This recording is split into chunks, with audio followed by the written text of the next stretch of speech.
MBBS in abroad. Apollo MedSkill 6 years of MBBS program will be completed in 35 lakhs only.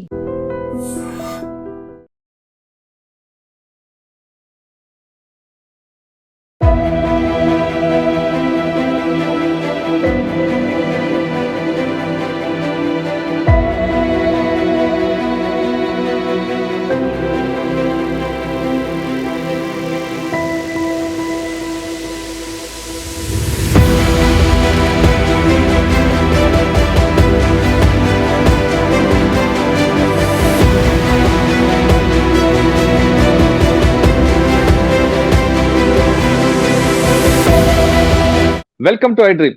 Ahmedabad లో విమాన ప్రమాదం జరిగింది. ఆ ప్రమాదంలో చనిపోయిన వాళ్ళని వాళ్ళ బంధువులకి డెడ్ బాడీలు ఇవ్వడానికి డిఎన్ఏ టెస్ట్ తప్పనిసరి అంటూ పోలీసులు నిర్ణయించారు. అయితే ఈ డిఎన్ఏ చేయడం అనేది పెద్ద టాస్క్ గా మారింది అహ్మదాబాద్ పోలీసులు. ఎందుకంటే 1-2 కావు, దాదాపు 200 పైన ఉన్న డెడ్ బాడీల్ని అందులో డిఎన్ఏ గుర్తించి వాళ్ళ బంధువులకి అప్పచెప్పడం అనేది పెద్ద టాస్క్.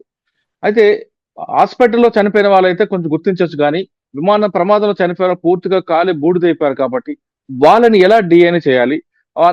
కాలి బూడిదైన డెడ్ బాడీలో డిఎన్ఏ వస్తుందా రాదా? ఒకవేళ వచ్చిన తర్వాత ఏ విధంగా గుర్తించాలి? ఒక డిఎన్ఏ ప్రొఫైల్ తయారవడానికి ఎన్ని గంటల సమయం పడుతుంది? ఇదంతా చేయడానికి ఏ విధంగా చేస్తారు? ఇప్పుడు అహ్మదాబాద్ లో దాదాపు 200 మంది పైగా చేయాలి కాబట్టి అన్ని శాంపిల్స్ ఉంటాయా లేవా, అన్ని కిట్స్ ఉంటాయా లేవా అనే విషయాన్ని మనతో మాట్లాడడానికి తెలంగాణ ఎఫ్ఎస్ఎల్ గతంలో డైరెక్టర్ గా పనిచేసి ప్రస్తుతం పూణేలో అడ్వైజర్ గా ఉన్న శారదా అవధాని గారు ఉన్నారు. డైరెక్టర్ గా పనిచేసిన శారదా అవధాని గారు.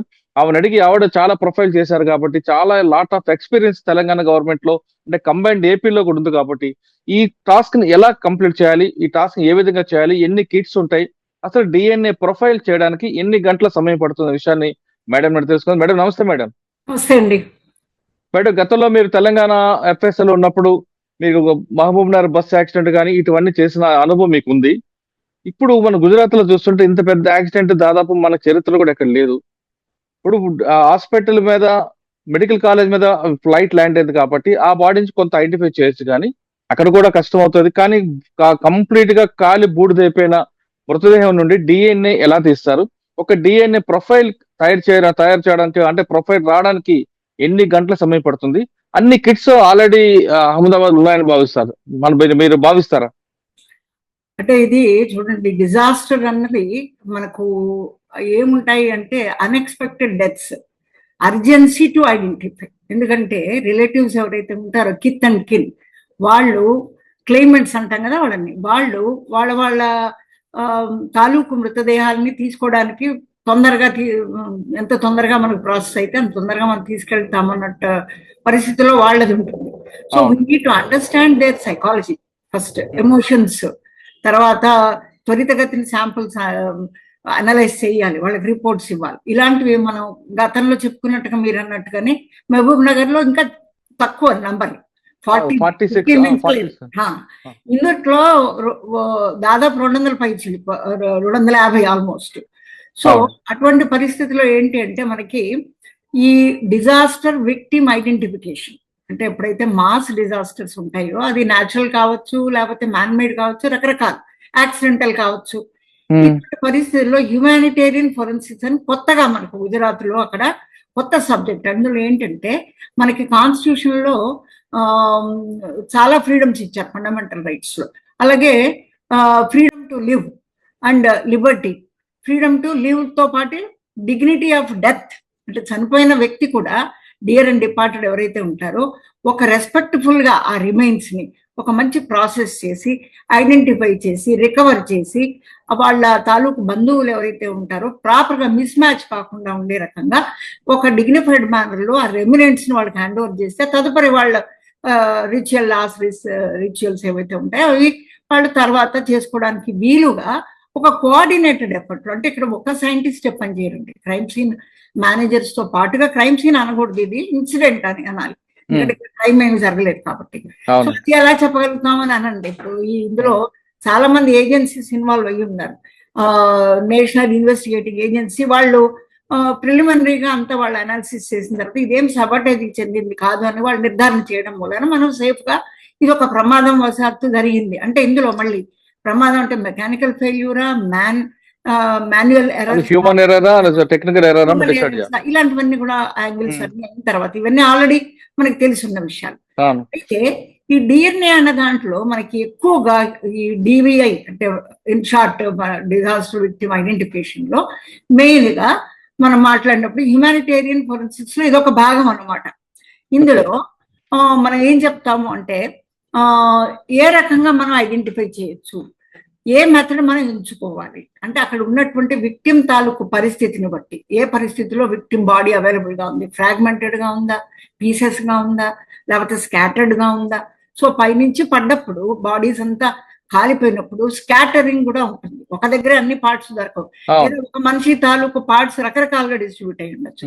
సో శాంపుల్ కలెక్షన్ అన్నది ఒక ప్రాసెస్ ఉందిలో, తర్వాత వాటిని ఐడెంటిఫై చేయడం అన్నది, సెగ్రిగేషన్ చేయడం అన్నది, ప్లస్ వాటి నుంచి డిఎన్ఏ ఎక్స్ట్రాక్ట్ చేయడం అన్నది, చేసిన డిఎన్ఏ పనికొస్తుందా లేదా క్వాలిటీ చెక్, మళ్ళీ క్వాలిటీ చెక్ లో మనకి పనికొచ్చేటువంటి డిఎన్ఏ నమూనా తక్కువ మోతాదులు ఉంటే దాన్ని ఎలా ఇనుమడించాలి, దాన్ని ఎలాగా మనం మెనీఫోల్డ్ గా చేయాలి అన్నటువంటి ఇంకో ప్రాసెస్. అట్లా ఒక డిఎన్ఏ ఎక్స్ట్రాక్షన్ నుంచి, ఐసోలేషన్ నుంచి ప్రొఫైల్ చేసేదాకా చాలా ఫేజెస్ ఉన్నాయి. మెయిన్ గా 3 ఫేజెస్ కూడా చాలా ఫేజెస్ ఉన్నాయి. అయితే ఈ ఫేజెస్ యొక్క నిడివి ఏదైతే ఉంటుందో, టైం ఏదైతే పడుతుందో, అది మనకి ఆ టిష్యూ ఏ స్థితిలో మనకి అవైలబుల్ గా ఉంది అన్నదాన్ని బట్టి, ఫ్రెష్ గా ఉందా, డీకంపోజ్డ్ గా ఉందా, మిటిలేట్ అయిందా, లేకపోతే కాలిపోయిందా, పార్షియల్ గా కాలిందా, లేకపోతే పూర్తిగా కాలిపోయిందా, ఇటువంటి పారామీటర్స్ మీద మనకి ఆధారపడి ఉంటుంది. అయితే ప్రాసెస్ 3 కానీ జటిలం ఎక్కడ అవుతుంది మనకి అంటే ఆ పరిస్థితి, ఆ విక్టిమ్ తాలూకు టిష్యూ యొక్క పరిస్థితి ఏ రకంగా ఉంది అన్న దాన్ని బట్టి ఆ ప్రాసెస్ లో కీలకంగా మారతాయండి. 1 రోజా, 2 రోజుల, 3 రోజుల అన్నది మనకి. మేడం ఇప్పుడు ఎయిర్పోర్ట్ లో ఫైట్ జరిగింది, ఇంట్లో మొత్తం కాలిపోయి బర్న్ అయిపోయి కాబట్టి అవును, ఫ్లష్ అంతా పూర్తి లేదు, మీరు అన్న టిష్యూ దొరకదు అంటే కంప్లీట్ బోన్ మీద డిపెండ్ అయి ఉంటారు. అంతేనండి. బోన్ ఒకటి, టీత్ ఒకటి. బోన్ తో పాటుగా టీత్ కూడా చాలా, ఎందుకంటే వీటిలో ఈ 2 టిష్యూస్, హెయిర్ కూడా, ఈ 3 టిష్యూస్ అంటే హెయిర్ అనేది ఇంపాసిబుల్, హెయిర్ కూడా ఉంటుంది, కొన్నిసార్లు ఉండే అవకాశం ఉంటుంది. ఎలాగైతే మనిషి బయటపడ్డారుగా ఒక అతను, అలాగే కొన్ని శాంపుల్స్ లో దొరకచ్చు హెయిర్ కూడా. కాదు మేడం, పూర్తిగా బర్న్ అయిపోయిన బాడీలో ఏ విధంగా అంటే మీరు చెప్తున్నట్లుగా ఫ్లష్ లేదు కాబట్టి టిష్యూ ఎక్కడి నుంచి దొరుకుతుంది? ఇప్పుడు డిఎన్ఏ అనేది తీయడానికి బ్లడ్ శాంపిల్, టీత్ అన్నారు, లేదా బోన్ జాయింట్ పాయింట్ అంటున్నారు, లేదా హెయిర్ కూడా కాలిపోయింది అనుకోండి, ఆ టీత్ నుంచి తీస్తారు ఒకటి, కానీ ఆ టీత్ ఆ బాడీకి హెడ్, ఆ బాడీకి జాయింట్ గా కూడా లేవు, కొన్ని హెడ్స్ కూడా సెపరేట్ అయిపోయి బాడీ కూడా టీత్ పీస్ అయిపోయి, మరి అప్పుడు ఎలాగా దాన్ని ఐడెంటిఫై చేస్తారండి? అందుకనేనండి, ఎందుకంటే ఆ ఏరియా ఎంతవరకు మేర మనం ఎగ్జామిన్ చేయాలన్నది నెంబర్. ఇప్పుడు ఇక్కడ మేనిఫెస్టోలో ఉండే, బోయింగ్ లో ఉండే వాళ్లే కాకుండా కింద పడ్డప్పుడు, ఆ మెస్ లో పడ్డప్పుడు, ఆర్జే మెడికల్ కాలేజ్ అక్కడ మెస్ లో పడ్డప్పుడు అక్కడ మనుషులు కూడా చనిపోయారు, ఒక 40 మంది మాటగా. సో అందుకని వాళ్ళు ఎవరెవరు అన్నది మనకి తెలుసు, మేనిఫెస్టోలో ఎంతమంది ఎక్కారన్నది తెలుసు, కానీ ఎవరి పార్ట్ ఎవరిది అన్నది తెలియదు. అందుకని మనం ఏం చేస్తామంటే, క్లెయిమెంట్స్ ఉంటారు కదా, ఎవరైతే బాడీ తాలూకు కిత్ అండ్ కిన్ రిలేటివ్స్ ఉంటారో వాళ్ళు క్లెయిమెంట్స్ అంటాం. వాళ్ళు క్లెయిమ్ చేయడానికి వస్తారు. మనం ఏం చేస్తామంటే 2 రకాల శాంపుల్స్ వాళ్ళ దగ్గర అడుగుతాం. ఒకటి ఏంటంటే యాంటీమార్టం రికార్డ్స్, అంటే వాళ్ళు వాడినటువంటి బ్రష్ కానీ, వాడి పర్సనల్ బిలాంగింగ్స్ కానీ, ఇతరత్ర వాళ్ళు క్లోజ్ గా వాళ్ళు వాడేటువంటి వస్తువుల మీద కూడా డిఎన్ఏ ఎక్కువగా ఉండేటువంటి అవకాశం ఉంటుంది కాబట్టి అవి యాంటీమార్టం రికార్డ్స్. అలాగే అవన్నీ కూడా వాళ్ళు క్యారీ చేస్తుంటారు కదా. ఎవరండి? చనిపోయిన వ్యక్తులు ఆల్రెడీ క్యారీ చేస్తారు. యాంటీమార్టం రికార్డ్స్ లో ఇప్పుడు డెంటిస్ట్ దగ్గరికి వెళ్ళారనుకోండి, ఏ బంగారు పన్ను పెట్టారు, లేదా ఫాల్స్ డెంటేషన్ పెట్టారు, ఇంకేదో ఇంప్లాంట్ పెట్టారు, లేకపోతే ప్రాస్థెస్ పెట్టారు కాళ్ళల్లో. సో వాటి తాలూకు ఒక యూనిక్ నంబర్ ఉంటుందండి. ఎవరైతే సర్జన్ ఇంప్లాంట్ చేస్తారో వాళ్ళ పేషెంట్ తాలూకు డీటెయిల్స్ అన్ని రాసుకుని ఉంటారు. సో పేషెంట్ రికార్డ్ లో అది కంపల్సరీగా ఉంటుంది. సో వాళ్ళు ప్రిజర్వ్ చేసి ఆ రికార్డ్స్ ఉంటే కనుక మనకి అది చాలా ఉపయోగంగా ఉంటుంది మనకి. దాని నుంచి ప్రొఫైల్ తీయొచ్చు. ఆ యూనిక్ నెంబర్ ఇక్కడ దీంట్లో ఉన్నది అనుకోండి, అదే నెంబర్. ఇంప్లాంట్ తొందరగా పోవు కదా, మెటల్ కాబట్టి అంత తొందరగా పాడవు. సో ఈ పోస్ట్ మార్టం రికార్డ్స్ ని యాంటీమార్టం రికార్డ్స్, వాళ్ళు తెచ్చిన బంధువులు తెచ్చిన యాంటీమార్టం రికార్డ్స్ నుంచి తీసినటువంటి నంబరింగ్, అవి యూనిక్ నంబర్స్, అవి మనం ఐడెంటిఫై చేసి మనం ఒక రకంగా ఐడెంటిఫికేషన్ ఎస్టాబ్లిష్ చేయొచ్చు. అలాగే ఈ బోన్స్ లో ప్రాస్థెసిస్ అలాంటివి ఏమన్నా ఉంటే అవి కూడా యాంటీమార్టం రికార్డ్స్. అలాగే ఈ బ్రష్ వాడిన దాంట్లో వాళ్ళ టిష్యూ ఉంటుంది, రెగ్యులర్ గా వాడడం వల్ల ఆ టిష్యూ డిపాజిట్స్ అయితే మజిల్, అది మన కనబడగానే కంటికి ఉంటాయి అవి. సో వాటిని ద్వారా డిఎన్ఏ తీయడం ద్వారా అవి యాంటీమార్టం అవుతాయి. సో దాంతో మ్యాచ్ అయింది అనుకోండి ఒక ఫ్రాగ్మెంట్ తో, వాటి తాలూకు ఉందో అని తెలిసిపోతుంది కదా. ఆ రకంగా యాంటీమార్టం రికార్డ్స్ అనేవి మనకి చాలా ఇంపార్టెంట్. యాంటీమార్టం కాకుండా అండి, ఏమండి యాంటీమార్టం అనేది దొరకలేదు అనుకోండి, అప్పుడు యాంటీమార్టం దొరకకపోతే ఇంక ఇతరత్ర వేరే మెథడ్స్ చూడాలి. ఎందుకంటే comparison after all at the end of the day DNA ద్వారా ఎస్టాబ్లిష్ చేయడము ఐడెంటిటీ అంటే మ్యాచింగ్. అంటే ఉన్న పోస్ట్ మార్టంవి మనకు అందుబాటులో ఇప్పుడు బంధువులు ఉంటారు, ఫర్ ఎగ్జాంపుల్ బంధువులు ఉంటారు, క్లైమేట్స్ ఉంటారు, ఫలానా వాళ్ళు డిస్క్రిప్షన్ ఇస్తారు, బట్టలు కానీ జ్యువెలరీ కానీ ఏదన్నా అనుకోండి. సో వాళ్ళ శాంపిల్స్ తీసుకుంటాం కదా మనం. వాళ్ళ బంధువులు అయితే కరెక్ట్ గా డిఎన్ఏ మ్యాచ్ అవ్వాలి. తల్లిదండ్రులు అనుకోండి, half of the chromosomes from father, half of the chromosomes from mother, కాబట్టి అది ఫుల్ గా ఎస్టాబ్లిష్ అయింది అనుకోండి వాళ్ళలో ఉండేటువంటి ప్యాటర్న్ మొత్తము. So we can say that they it is their son or their daughter or their kid. అది okay madam. ఇప్పుడు మీరు అన్నట్లుగా అలా దొరకలేదు అనుకోండి, టీత్ లోంచి ఏ విధంగా తీస్తారు? టీత్ లో బ్రేక్ చేసి తీస్తారా లోపల ఉన్నది? దాంట్లో డెంటల్ పల్ప్ అంటారు. టూత్ లో ఉన్నది డెంటల్ పల్ప్, అలాగే బోన్ లో ఉన్నది మ్యారో అంటారు. సో అట్లా లోపలగా డ్రిల్ చేసి, లేదా ఇక్కడ డ్రిల్ చేసే అవకాశం లేదు ఎందుకంటే ఫ్రాగ్మెంట్స్ గా ఉంటాయి కాబట్టి, ఉన్నంతలోనే మనం మ్యారో కానీ పైన ఉండే టిష్యూస్ కానీ తీసుకుని వాటి నుంచి డిఎన్ఏ ఎక్స్ట్రాక్షన్ చేసి ఐసోలేట్ చేసి వాటిని మనం మ్యాపింగ్ చేసేటువంటి పద్ధతిలో చేస్తాం. అంటే డిఎన్ఏ అంతా ముందే చేసుకుని పెట్టుకుని ఉండాలి. బంధువులు వచ్చిన వెంటనే వాళ్ళ బ్లడ్ తీసుకుని ఇవి ఏవి దేంతో మ్యాచ్ అవుతుంది అన్న విధంగా మనం ఎగ్జాక్ట్ గా మనం మహబూబ్నగర్ లో చేసినట్టుగా. అవునండి మేడం. ఇప్పుడు టీత్ లో గానీ లేదా మీరు చెప్తున్న మ్యారో గానీ తీసిన తర్వాత డిఎన్ఏ ప్రొఫైల్ రావడానికి ఎన్ని గంటలు పడుతుంది? ఇది చూడండి, నేను ఇందాకే చెప్పినట్టుగా విక్టిమ్ తాలూకు టిష్యూని బట్టి ఉంటుందండి. ఎందుకంటే అదే పనిగా ఇట్లాంటి కేసుల్లో కొంచెం మనకి ఇంపార్టెన్స్, నేషనల్ ఇంపార్టెన్స్ సంతరించుకున్నటువంటి కేసులు ఏం చేస్తారంటే మనుషులు తక్కువగా ఉంటారు. అందుకని మీరు చూడండి, సూరత్ నుంచి ఇతరత్ర వేరే ల్యాబ్స్ నుంచి కూడా మనం మనుషులు పిలిపించాం. అలాగే డిఎన్ఏ కిట్స్ ఎలాగైనా ఇస్తారు, ఎందుకంటే గవర్నమెంట్ యొక్క ప్రెస్టేజ్ కాబట్టి తొందరగా ఐడెంటిఫై చేయాలి కాబట్టి డిఎన్ఏ కిట్స్ కూడా ప్రాబ్లం లేదు, రిసోర్స్ ప్రాబ్లం లేదు, మనీ ప్రాబ్లం లేదు. సో కిట్స్ కూడా మీకు వచ్చేస్తాయి అన్ని కావాల్సి అన్ని. ఇప్పుడు మ్యాన్ పవర్ ఎలా వచ్చిందంటే నేను చెప్పాను, రకరకాల ఎఫ్ఎస్ఎల్స్ నుంచి కూడా చాలా. ఇది కాకుండా యూనివర్సిటీ కూడా ఉంది అహ్మదాబాద్, ఎన్ఎఫ్ఎస్యు, వాళ్ళు కూడా నిపుణులు ఉన్నారు అక్కడ, వాళ్ళని కూడా రంగంలోకి ప్రవేశపెట్టారు ఇప్పుడు. సో రిసోర్స్ ప్రాబ్లం లేదు తొందరగా. అది కాకుండా ఇప్పుడు ఒక ఎముక దొరికింది అనుకోండి, దాన్ని 3 పార్ట్స్ గా చేస్తారు. 3 పార్ట్స్ చేసి 3 బ్యాచ్లకు ఇస్తారు. ఫస్ట్ డే మొదలు పెట్టదు, సెకండ్ పార్ట్ రెండో గ్రూప్ రెండో రోజు నుంచి మొదలు పెడతారు. ఎందుకంటే ఫస్ట్ బ్యాచ్ లో రాలేదనుకోండి రిజల్ట్, రెండో బ్యాచ్ ప్రాసెస్ చేసిన దాంట్లో తప్పకుండా రావచ్చు. అందుకని 3 టీమ్స్ ఒకే ఐటమ్ మీద వాళ్ళు చేస్తారు, అంటే కంకరెన్స్ ఆఫ్ రిజల్ట్స్ గురించి. సో 3 కంకరెంట్ గా వచ్చాయి అనుకోండి, ఇది విధంగా ఖచ్చితంగా మనం ఈ బాడీ పార్ట్ ఫలానా వ్యక్తికి చెందింది అనేటువంటిది మనం ఖచ్చితంగా చెప్పడానికి అవకాశం. అది ఆ టైం బాండ్ ఎంత ఉంటుందండి? 24 అవర్స్ ఉంటుందా, 48 అవర్స్, 76 అవర్స్? అంటే మనకి ప్రాసెస్ కి ఇప్పుడు తొందరగా పద్ధతులు వచ్చాయి అనుకోండి, పీసీఆర్ కానీ సైమల్టేనియస్ గా పట్టొచ్చు, 24 to 48 అవర్స్ లో ఇచ్చేయచ్చు అండి. ఓకే, ఒక డిఎన్ఏ ఫ్రేమ్ వచ్చింది అనుకోండి, బంధువులు కూడా వచ్చి ఉండాలి, ఆ క్లైమెంట్స్ కూడా వచ్చి ఉండాలి. వాళ్ళు రాలేదనుకోండి కంపారిజన్ కి లేదు. కాదు మేడం, నా క్వశ్చన్ అది కాదు. డిసీజ్డ్ ది మనకు డిఎన్ఏ ప్రొఫైల్ రావడానికి 48 అవర్స్ పడుతుందా, 76 అవర్స్ పడుతుందా? 48 అవర్స్ పడుతుంది. 48 అవర్స్ లో ఆయన ఒక ప్రొఫైల్ వస్తుంది, దాన్ని మనం ఎవరు క్లైమ్ చేస్తున్నారో వాళ్ళతో మ్యాచ్ చేయాలి. సో అట్లా మనం మామూలుగా ఏం చేస్తామంటే ప్రొఫైలింగ్ చేసేసి అట్ట పెట్టుకుంటాం, వెయిట్ చేయమన్నమాట. ఎవరెవరు క్లైమ్ వస్తే వాళ్ళ శాంపిల్స్ తీసుకుని ఎవరు క్లైమ్ చేశారో వాళ్ళది డిఎన్ఏ తీయడానికి మళ్ళీ ఒక 48 అవర్స్. వాళ్ళది ఇంకా తక్కువ టైం పట్టచ్చు, ఎందుకంటే డైరెక్ట్ శాంపిల్స్ కాదు, ఫ్రెష్ శాంపిల్స్ అంత టైం ఒక 24 అవర్స్ పట్టచ్చు. 24 అవర్స్ లో చేయొచ్చు. ఆ విధంగా వచ్చిన తర్వాత దాన్ని మ్యాచ్ చేసి ఏ గ్రూప్ బి గ్రూప్ అనేది మీరు ఏ గ్రూప్ బి గ్రూప్ చేయమండి, దీంట్లో డైరెక్ట్ గా డిఎన్ఏ. ఓకే, డైరెక్ట్ డిఎన్ఏ చేసి హ్యాండ్ ఓవర్ చేస్తారు. కానీ కొన్ని సార్లు మనకు కొంచెం కాంప్లికేటెడ్ కేసులు వస్తుంటాయి. హెడ్ ఒకరి దగ్గర ఉంటుంది, లెగ్ ఒకరి దగ్గర వస్తుంది, కొన్ని క్లైమ్ అవ్వు, కొన్ని క్రాస్ అంటారు, కొంతమంది డిసీజ్ అంటే క్లైమ్ చేసే వాళ్ళు కూడా ఈ బాడీ మాది కాదు. ఇటువంటి కాంట్రవర్సీ వచ్చినప్పుడు ఎలా దాన్ని మనం చేస్తాం? అంటే సెకండ్ ఒపీనియన్ తీసుకుంటాం ఏమైనా? సెకండ్ ఒపీనియన్ డిఎన్ఏ అనేది చాలా ఖచ్చితంగా 100%. అది మ్యాచ్ అయితేనే వాడికి బాడీ హ్యాండ్ ఓవర్ చేస్తాం. మ్యాచ్ అవ్వలేదు, ఏ కొంచెం మనకి దాంట్లో డిఫరెన్స్ కనిపించినా మనం ఆ పార్ట్ ఇవ్వము. మనకి డబుల్ కన్ఫర్మ్ ఇందాకే చెప్పినట్టు ఎఫ్ఎస్ఎల్ లో ఇటువంటి కేసుల్లో ముఖ్యంగా ఎమోషన్స్, హ్యూమన్ బాండేజ్ అన్ని ఉంటాయి కాబట్టి మనం 1కి 10 సార్లు ఎగ్జామిన్ చేసి కన్ఫర్మ్ అయితేనే ఆ బాడీ పార్ట్ కానీ ఆ ఆర్గన్ కానీ మనం ఇవ్వడానికి ఆస్కారం ఉందండి. కానీ కొంతమంది ఏదో అపవాదు పెడుతుంటారండి. మన కోవిడ్ లో ఇంజెక్షన్ తీసుకున్నారు కాబట్టి DNA చేంజ్ అయిపోతుంది. అది జరిగే అవకాశం అవన్నీ ఉందా? అవ్వండి, అవన్నీ మిత్, ఆ. DNA మిత్ అంటారు కదా, దాంట్లో ఆ. మిత్స్ అనమాట అవన్నీ. ఆహా.